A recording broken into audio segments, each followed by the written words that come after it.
素有东洋参之称的牛蒡是强身健体、防病治病的保健菜。《本草纲目》中说，牛蒡能通12经脉，除五脏恶气，久服轻身耐老。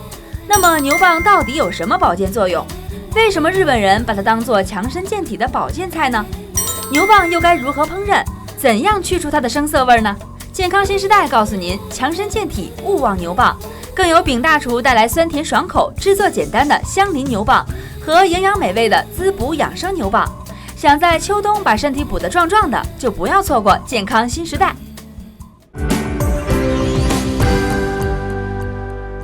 走进健康新时代，快乐生活吃出来。您现在正在收看的就是每天带给你好味道的健康新时代，我是贴心小厨男大嘴。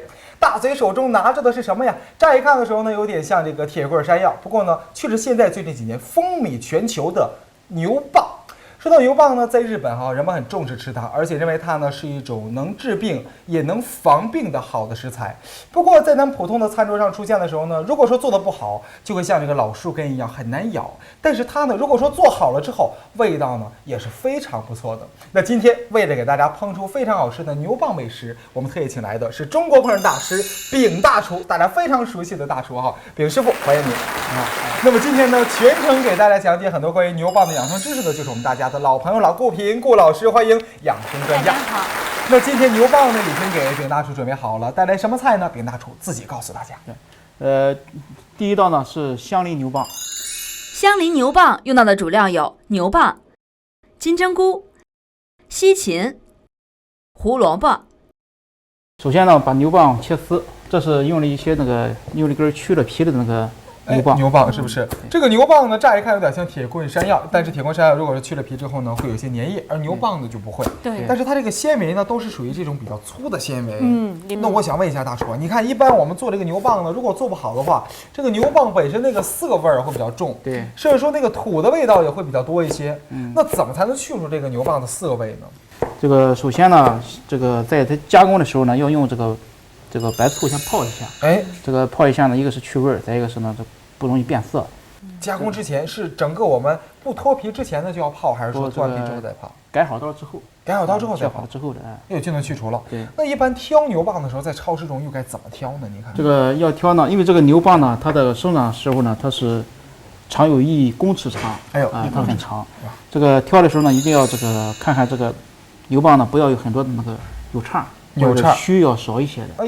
就是说它不能是开枝散叶的这种。但是不要有裂口，不要有这个空心。你看有的有空心的呢，它这个就是已经干了，干了，它就不是很好了。这个再一个呢，这个牛蒡它最好的时候呢，就是它2年生的时候。2岁的牛蒡。对，一般生长周期越长吧，它一些有生的物质才越多。对这个它2年，那可是你看这个怎么才能看出它年龄啊？咱也没有它户口本，也没它身份证，那怎么来辨别它年龄呢？看它的根部呢，它一般就像一个1块钱的硬币。1块钱硬币，它的直径大小那就这么大小了，至少要长到1元硬币大小，就最粗的地方。那你看这个位置算最粗的，那这个差不多了，差不多1块硬币也就差不多这么大，可能是多一小圈而已。那这个就用我们这个粗细程度就能辨别出来。那么选择好了之后，我们就把它去好皮，然后呢给它切丝，是不是？对。我还听说在这个日本，如果说家庭主妇呢不会做牛蒡，会被别人看不起的。对，没错，因为咱们国家呢，好像牛蒡生产了以后就出口日本的比较多，本国人吃的反倒少。它有一个名字，刚才丙厨说了，他们叫东洋参。对，东洋参。所以日本人他们认为最滋养的应该属于什么呢？牛蒡。那你看我们今天大厨呢给它切的这个丝呢，里面放的就是醋。对，还没有放醋，还没有放，一会儿要放醋，这会儿就可以放上了，放一点。那你看大厨这个功力还是很棒的，切的都统一的这个粗细的程度。这么细的东西切到这个样还是挺不容易的。中国烹饪大师给你讲。好嘞，来这个牛蒡呢，它不是很好切，对，不好切。对，它比较粗，纤维比较粗，比较硬。真的比较硬，跟切起来呢，跟切木头一样。是。吃起来做不好也跟木头也像木头。怎么才能把它做好吃了？跟你讲，今天呢，我们有丙大厨在这边，这都不是难事儿。再这个难做的食材，在他眼中看来都是小意思了那么你呢，如果说掌握技巧的话，在家里能享受到自己做出来这个牛蒡的美食。第一道菜，香菱牛蒡，一步一步学了。先给它切成细丝。你看，说到这个牛蒡呢，可能很多朋友就想说了，这个牛蒡这个营养啊，究竟有多少？咱们不如先简单的说一下好不好？其实呢，牛蒡在咱古代中医上来讲，它主要的是什么作用呢？就是清热解毒。清热解毒，然后呢，再就是能够散我们身体内的毒素。那么再就是呢，能够宣肺的。你比如说我久咳，老是咳嗽有痰，然后这个咽喉肿痛，我们一般喜欢呢用牛蒡来给它做治疗，它属于一种中药药材。那么所以过去对一般都是把它晒干了，然后就是可以直接就是煮汤啊、炖汤啊，就是在中药材当中可以做的，是这样的。所以那时候呢，就食用的也有，不过比较少。那么其实呢，就说我们牛蒡的作用呢，吃了以后也有人把它叫做净肠草，也就是说能够清理咱们肠道里面的一些垃圾。其实也主要是因为它的这个膳食纤维多，那么它平常呢这个解毒作用呢应该是比较好的。听到没有？还能解毒。这个牛蒡呢，这个再一个是它腌咸菜非常好。腌咸菜，对，牛蒡咸菜，给它用这个辣椒之后也拌一下也好吃。对，放一点糖好像。酱油啊，酱油吃起来之后。它就没这个很浓的这个，它这个这个草根味儿，就是生的那种味道。好，这边我们给它切好了，接下来看一下大厨怎么来做。焯一下水，给它焯一下水，烫一下。哎，这个为什么要焯一下水呢？这个主要是去一下它那个涩味。哎呦，这个加白醋，然后再焯一下水，就是去除这个涩味的关键。但是它这个。一般太涩，一般我在家里放呢，我就觉得这个白醋的这个比例不大好掌握，我也不知道应该放多少的比例比较好。其实这个就是20:1就可以，20:1的浓度。有时候放多了吧，觉得这个白醋挺抢味儿的，做出来牛蒡全是酸味儿，就给它腌上了，就像腌咸菜一样的，所以有的时候就太酸。20:1来一点，哎，可以说就是点缀。提前切好的这个胡萝卜丝跟这个芹菜丝，还有一点这个。金针菇，好，给它烫一下，看一下。这道菜我们一会儿是把它清炒一下，还是说淋个汁之后再泼上去？这个淋个汁之后泼上去。我们先烫一下胡萝卜和金针菇，比较容易这个不容易烫的，是不是？烫软。它这个菜的颜色搭配也是非常漂亮的，有绿的，有黄的，还有白的，很好。因为什么先烫这个吧？因为这个我想用这一锅水来烫这3种菜。对，这个因为这些东西这些原料呢没大有味儿。如果你烫了它之后呢，再来烫这个的话，这个味儿比较吸引这个牛蒡味起来。因为烫的过程就是为了去除这个涩味，所以说这个涩味呢都集中在这个水中了。先烫它，给它先过一下凉，冰它。这个牛蒡如果你切丝凉拌的话呢，最好的办法就是你把它烫完之后放冰箱里冰一下。我觉得这个你看牛蒡啊这种小咸菜之类的做出来的，还是真的是冰冰凉凉的好吃。好嘞。牛蒡丝放进去，哎呦，烫一下。这个烫多久才是刚刚好的？这个开锅就可以了。开锅就可以，不用烫时间太长。那一般的话，这个要是烫到开锅的话，它是能全熟吗？还是说这个就熟了？因为这是切的丝，本身比较就很细。烫它的时候，你看它这个锅里的颜色就会变。因为这个牛蒡它的营养当中呢，有一种东西叫做贝塔胡萝卜素。这个贝塔胡萝卜素在所有蔬菜当中含量它排名老2，第2名。那第1名是什么？第1名是胡萝卜啦。胡萝卜。对，所以它呢就是属第2名，所以胡萝卜素也是非常多的。所以烫完的颜色呢，你看那个胡萝卜色就出来了。你看一说这个白的胡萝卜素，大家会想到这个南瓜、胡萝卜都知道。对。没想到这个牛蒡也是，一个白净的颜色的一个蔬菜。它也有。它也是黄色的，所以它的这个，你像贝塔胡萝卜素所有的作用啊，对我们眼睛的作用、提高抵抗力啊等等都会有的。你看，所以说你看这个真不能小视它好嘞，现在呢都已经烫好了我们的4丝儿金针菇，还有芹菜，还有胡萝卜丝，还有牛蒡丝已经都烫好了。接下来让我们的饼大厨接着操作，再调一个汁儿。这个香菱就在这儿了，是不是？对，这香菱的一部分。香菱呢需要浇一些花椒油。花椒油。对，这一个呢是主要是调一下它的底味，基础的底味。对，这个是用什么勺？这个1/3汤匙。1/3汤匙，2个1/3汤匙的这个。因为它这个味道呢，它有点苦，我们就是糖的东西呢，放的要多一些。糖能压一压这个苦味。然后呢，放一些这个苹果醋。苹果，哎，大厨我在想，哎，这个醋放在老陈醋不好吗？为什么要用苹果？这个因为这个菜呢，它不需要这个太冲的这个醋，因为它不是也做海鲜或者异味大的，因为它本身就是个青菜。如果你用老陈醋，这个或者是那个味道太烈的一些那个米醋呢，它就太酸了，它就抢味儿。因为本身我们这个菜呢就要有甜味儿，就我们用苹果醋呢，这个它有一种清香，可以代替这个弥补一下这个牛蒡的这个苦那个药那个参味的那种苦味。就是说，其实这个加这个醋的目的呢，就是说想压一压这个牛蒡本身那个土味儿。对。然后呢，但也不能太酸，太酸之后呢，吃不出来这个蔬菜中这种味道了。是。所以说选择苹果醋。好，苹果醋再加上2个1/3汤匙的糖，还要加点什么吗？加点味极鲜。味极鲜酱油，哎，味极鲜酱油和这个加其他的这个酱有什么区别呢？它这个酱油呢也是这个颜色比较淡。颜色淡呢，但是它是酿造酱油，它有点它鲜味比较足。哎呦，那这个苹果醋和这个味极鲜酱油，它的比例大概是什么样？这个1:2，1:2，对，1:2，就是醋的比例稍多一点，醋的比例要多一些，然后酱油的这个位置少一点，1:2。是。撒一些芝麻上去。芝麻，哎呦，有芝麻的感觉，就感觉像我想到了冷面，是不是？正好这想到冷面。先把这个先放入盘里。哎呦，今天准备了一个很可爱的盘子，太可爱了，金龟子造型的，是不是？卡通这七星瓢虫造型。好，把我们这个3丝搅拌一下。哎呀，4丝了，这属于。好，放入盘子中间。这道菜呢，如果是在饭店里哈，算是这个餐前的开胃小菜，凉拌菜。酸酸甜甜的，酸酸甜甜的，胃口大开。然后在家里搭配的时候呢，不管你是搭配肉食也好，还是说搭配其他的素食，都能让你哈，打算这个狂吃一顿的感觉。接下来我们加点什么？花椒油。花椒油，哎呀，花椒。家里说，如果说没有这种呢，可以用花椒和花生油或者豆油来先烤一点，炸一下，再来点香油。哎，这是香油之前就放。就烤油的时候放。这个香油一般我们都是提亮的时候放，为什么之前要放香油呢？因为咱是香淋嘛，这个就是要把麻，因为这个如果这个单纯放这个麻油的话，这个花椒油的话它太麻了，是吧？你这样加一点这个香油呢，中和一下它的味。中和一下。哎，这道菜不需要用辣椒吗？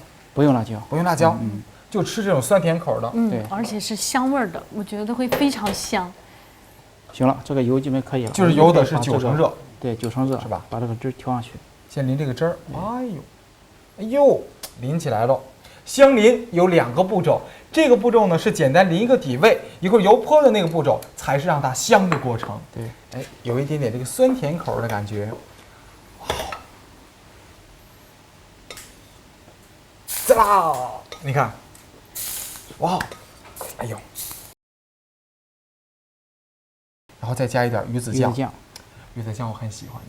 如果家里没有鱼子酱，可不可以用这个，比如说麻酱啊，比如说用点这个蟹黄酱或者别的酱来代替？可以，也可以。哎，好嘞，赶快为大家尝一尝喽！哎呦，新鲜的牛蒡，哇，很香啊！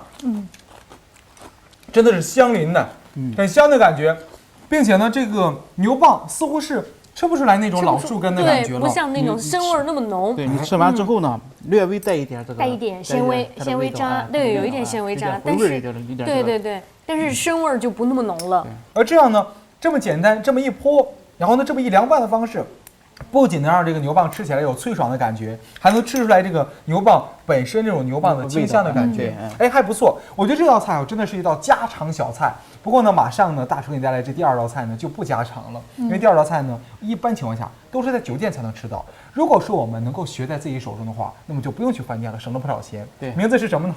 这个滋补养生牛蒡。滋补养生牛蒡，秋天到了，你是不是也想养生呢？如果说想用这个牛尾和牛蒡来养生的话，那么锁定我们的节目，广告之后一定回来。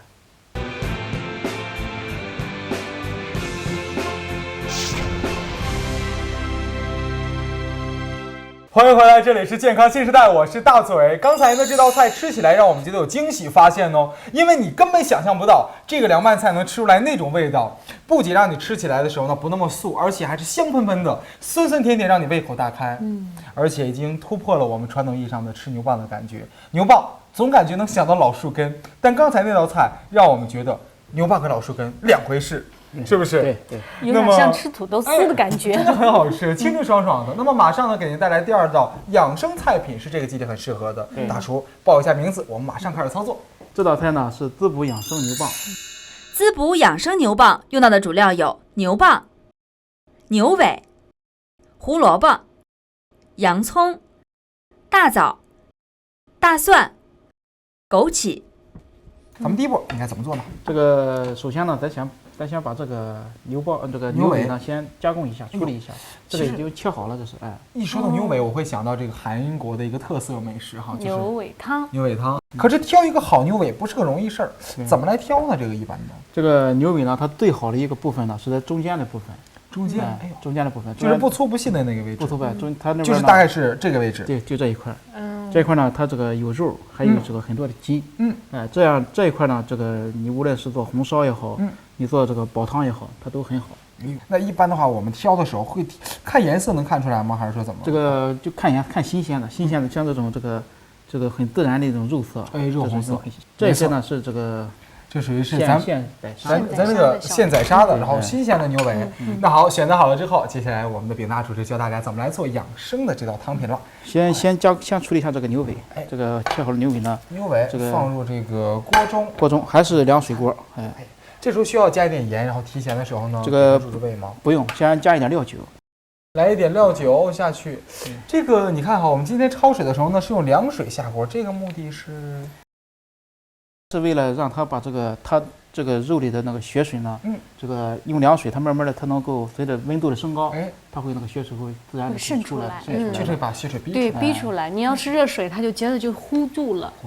所以说现在呢要凉水下牛尾，加入一点料酒，这个料酒呢它是有味儿的，它是葱姜的，葱姜味的。现在时候选择料酒的话，也可以选择那种调味的料酒，对，味道会更好一点。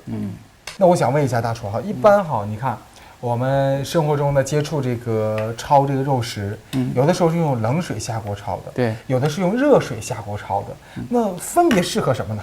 这个凉水焯的呢，就是大块的，是吧？你这个鸡块啦，这个排骨啦，或者是这个牛尾啊，或者是牛骨头啊，这羊骨头。你开水的呢，就是一些那个片儿的或者丝的，再有是一些是个青菜啊，你需要热水，它需要速度快，就是一烫就可了，烫就属于是烫一下。对，听到没有？所以说今天呢，我们焯这个牛尾，为了让它血水逼得更好，就凉水下锅。如果你要热水下的话呢，你这些这个小浮沫就出不来，因为它在滚开的时候，你下去了，它就直接这个热度把这个蛋白质给封住了，它就把那血水给封住了。对，这样你炖出来牛尾呢，它就颜色就是发黑、发红。没错。那一般这个牛尾有什么样的营养？为什么韩国人这么喜欢吃它？其实我们国家重视牛尾不如韩国人重视。的确。那么其实呢，就是说这个牛尾的作用呢，在中医来讲呢，它主要是补气和壮筋骨的。补气养血、壮筋骨，所以呢，它能提高我们的精力和体力。那个韩国人呢，用它来当做全身补身子的一个做法，也就是说滋阴壮阳等等，他们都会用牛尾汤。实际上它的功效呢，没有它吹嘘的这么好。我们感觉呢，就是说它也是属于我们在滋补品当中比较滋养的，但是呢，不是说你比如我们那么夸张。你像我们传统的鸡汤啊、鸭子汤，甚至我们的有的时候做一些羊肉汤，对，猪骨汤其实也很滋养。不一定都得用牛尾汤。没错。那你看哈，这个牛尾呢，我们选择好了之后，然后给它先烫一下之后，然后放入锅中，就准备开始煲这个养生汤了。对，先把这个捞出来，牛尾先煮一下，先煮它个半小时。好，那么我们什么时候下入我们这个牛蒡呢？牛蒡今天需要给它切成大块下去，还是也是切厚片？厚片。在这个煮那个牛尾的时候呢，把这蒜子，大蒜子，哎呦，用大蒜子的目的要比这个放小蒜片什么的目的来讲，是不是让它不容易变形？一个是不容易变形，这个再一个呢，这个因为这个汤呢需要一些蒜来把这个味道给中和一下，就调一下味儿。如果你用蒜片的话呢，你煮完了之后，这个蒜片就没了，就化掉了，把汤给这个汤色给影响了就。好嘞，盖上盖子。这时候用什么火来煲呢？就要用大火。大火先煲着我们这边的牛尾。好了，接下来我们处理一下牛蒡。牛蒡可是今天的主角哦。刚才我们这个牛蒡呢，这个凉拌的那个牛蒡是去皮的。去皮。这一个呢，我们基本就不用去皮，把这个外面这已经洗净了之后呢，把这个身须或者这种表皮给稍微一去可以了。那这个它这个皮也可以吃吗？这个皮也可以吃，也可以吃。它都是含纤维比较多的。这个呢，就用这个钢丝球把它。哎呦，这一招不错！你看用钢丝球轻轻的刮一下，就把这个表面这个皮去掉了，而且还比较省这原材料。对，就去一点点老皮。实际上呢，牛蒡呢，它本身纤维也很多，你保留这个皮呢，它也是纤维比较多的。那你看哈，纤维多呢，就促进我们肠道的蠕动。对，很多人还认为这个牛蒡呢还能防癌。是这句话可是哈，一句话出来之后呢，就一语惊人了。因为现代人越来越注重这个预防肿瘤了。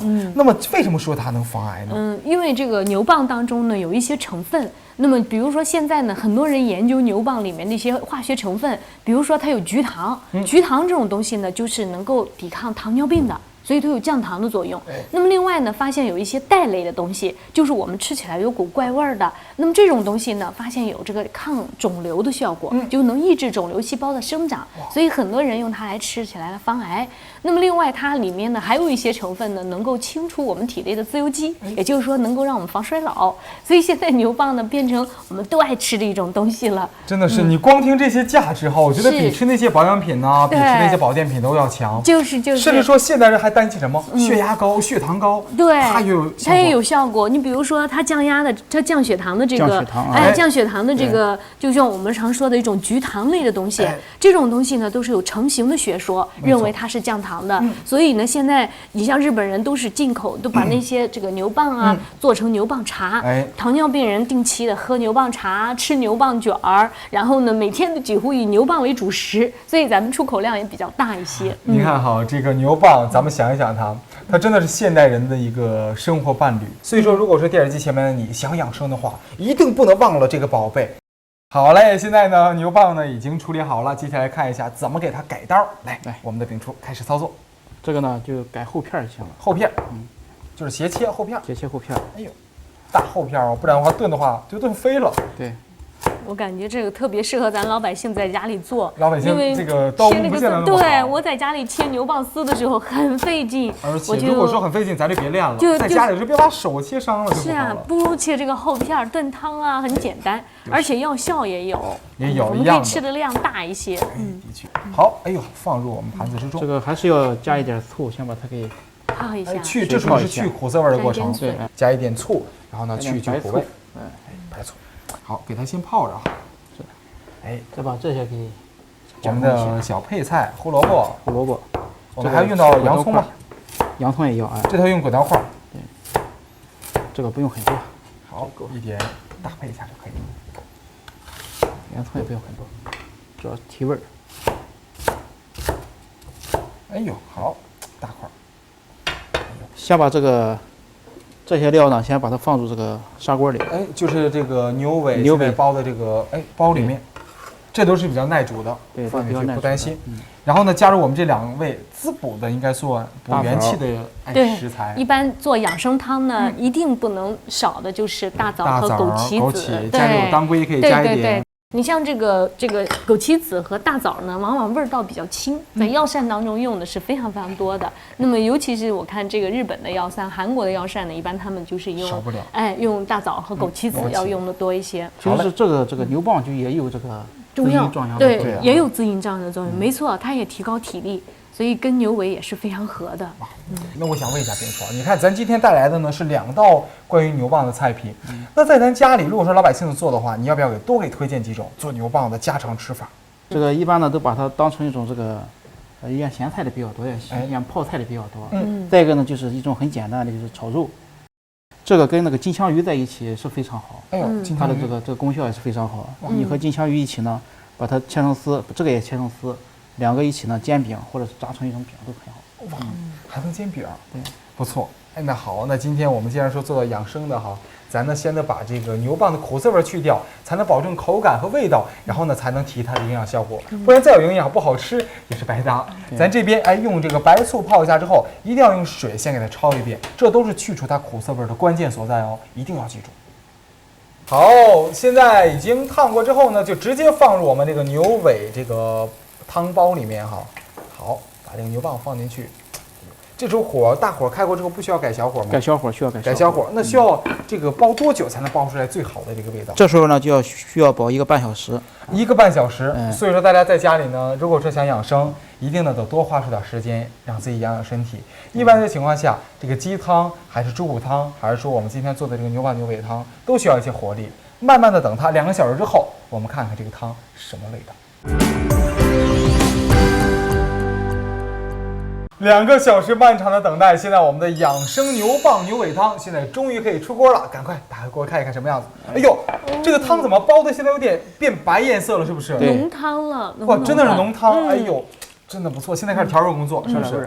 你看我们这个牛尾在里面已经煲得很烂了，这时候呢可以啃一点牛尾哈，吃一点这个牛蒡。牛尾牛蒡都是滋补身体的好东西。来一点盐，少加点盐，盐不要太多。用这个汤匙呢，这是我们的1个小汤匙，2汤匙左右就可以了。好嘞，哇，入我们这里面，哇，我们赶快自己动手来尝一尝，好不好？好，我们尝一尝汤就觉得很过瘾了。我觉得养生的菜品呢，关键在于什么？关键在于这个汤的味道。如果说汤的味道出来的不好的话呢，会差很多。好嘞，这里面这还有这个香菜，哎呦，放点香菜，那应该放一点点，放一点，是不是？小葱，小葱，还有这个胡椒粉，胡椒粉要放一些。我觉得有一点腥，牛尾汤我一般喝的时候觉得放一点胡椒粉，因为牛尾汤一般都会腥一点，对，是不是？来，我们看一下这个牛尾汤腥还是不腥？哇！哇，一点也不腥。哎，怎么感觉这个牛尾汤一点都不腥的感觉？